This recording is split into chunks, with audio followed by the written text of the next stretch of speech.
بسم اللہ الرحمن الرحیم۔ نہ سمجھ بچہ اگر نماز پڑھے تو کیا اس کے لیے اجر لکھا جاتا ہے؟ سوال: نہ سمجھ بچے کی نماز کا کیا حکم ہے؟ کیا اس کی ادائیگی پر اسے اجر ملے گا یا اس کے ماں باپ کو اجر ملے گا؟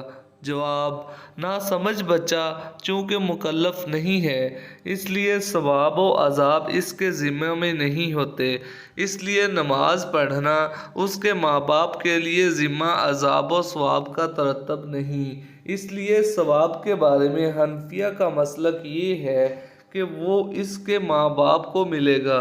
کیا اپنے نابالغ بچوں کی جماعت کروا سکتے ہیں؟ سوال: میرے 3 بچے ہیں جن کی عمریں 9 سال 11 سال کے درمیان ہیں۔ سردی کی صبح بہت زیادہ ٹھنڈ ہوتی ہے تو میں ان بچوں کو گھر میں جماعت سے نماز پڑھاتا ہوں، کیا ایسا کرنا صحیح ہے؟ ایک خطیب صاحب نے مجھے منع کیا ہے۔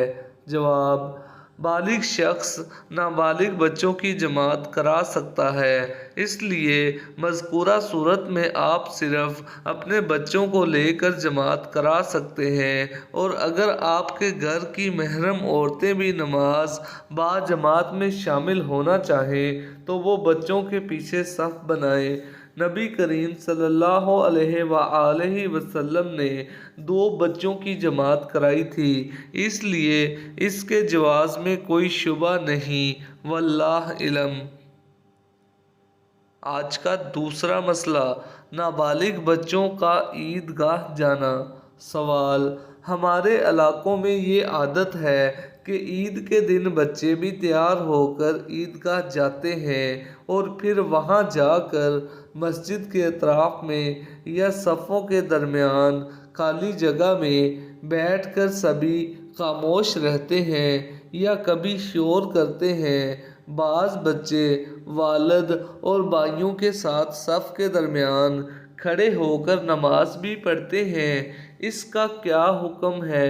شامل کیا جائے اور انہیں اتنا آزاد نہ کیا جائے کہ وہ عیدگاہ میں شور کرتے رہیں۔ البتہ وہ اور جوان سے چھوٹی عمر کے بچے ہیں، اگر وہ نماز کا شعور رکھتے ہیں تو انہیں اپنے ساتھ کھڑا کر کے نماز میں شامل کیا جائے، ورنہ الگ جگہ میں اگر صفوں سے ہٹ کر میسر ہو تو بٹھا دیا جائے اور شرارت نہ کرنے کی تاکید کی جائے۔ لیکن اگر بچے شرارتی ہوں یا روتے ہوں، شور مچاتے ہوں یا بہت چھوٹے ہوں تو اتنی عمر کے بچوں کا لانا جائز نہیں ہے، واللہ علم۔